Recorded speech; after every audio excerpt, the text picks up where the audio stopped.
Hi, my name's Christopher Keaton Rogers. When I was first born, the 1989 Batman movie had just come out, and my mom was so infatuated with the film that she decided to make my middle name Keaton, after the famous actor, of course. Hi, my name is Austin Mueller, and I am the writer for Gotham's Vengeance. My name's Kayla, and I worked on the costumes for this short along with the help of Gauntlet FX. Hi, my name is Ben Robertson. I'm with Silver Tree Films, and I get the pleasure of filming this teaser and being the filming portion of this adventure. I have been a Batman fan since birth, basically.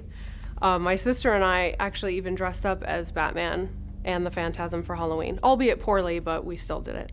Some of the biggest influences for me when I was coming up with the story for Gotham's Vengeance was obviously the comics and some of the famous cartoons, but even more so than that was some of these famous mob movies and mob history. And of course, you know, Michael Mann with Heat. For those of you who are big fans of the trilogy know that Heat was one of the biggest inspirations for The Dark Knight.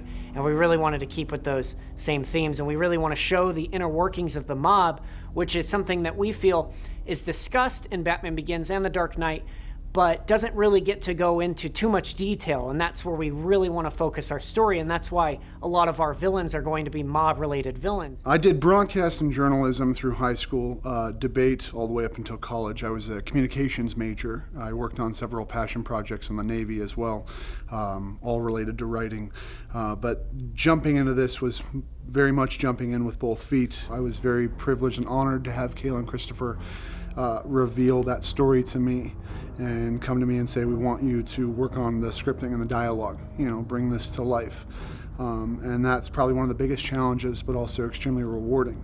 I've worked in a lot of different filming areas, including sports and motion picture and different things. I've won a couple of awards.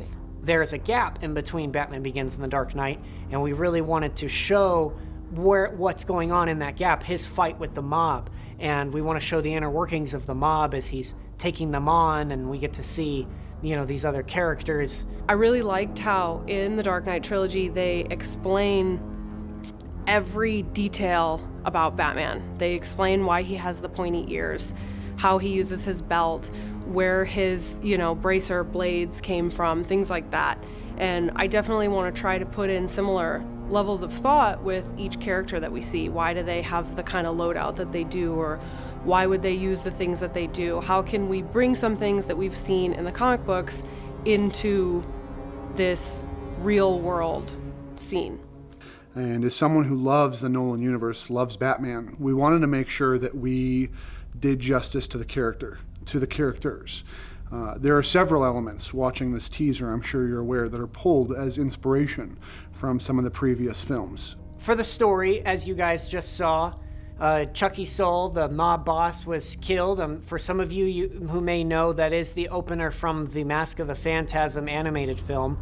And while we did want to keep those similar themes to show that for fans to get them excited, the story moving forward is going to be a lot different than the animated cartoon. There's a lot more aspects pulled from other comics and other actual realistic events from like 1970s New York and Chicago mobs and things like that, as well as other mob films that influenced the trilogy in the first place. The Dark Knight trilogy means a lot to me, and there is a style, there is a vibe, there is an essence that you're definitely trying to keep on theme with when creating a character that fans already know and love, but you want to see it on the big screen with Nolan's Batman, with a Batman that you already know. We are basically all fans. We're all really big fans, actually.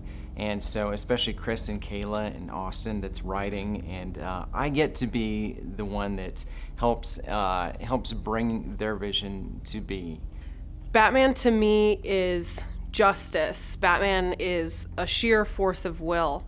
And Batman is a great example of it's not what happens to you, it's how you deal with it. And I'm excited to get to show people a story that is a mirrored image of that.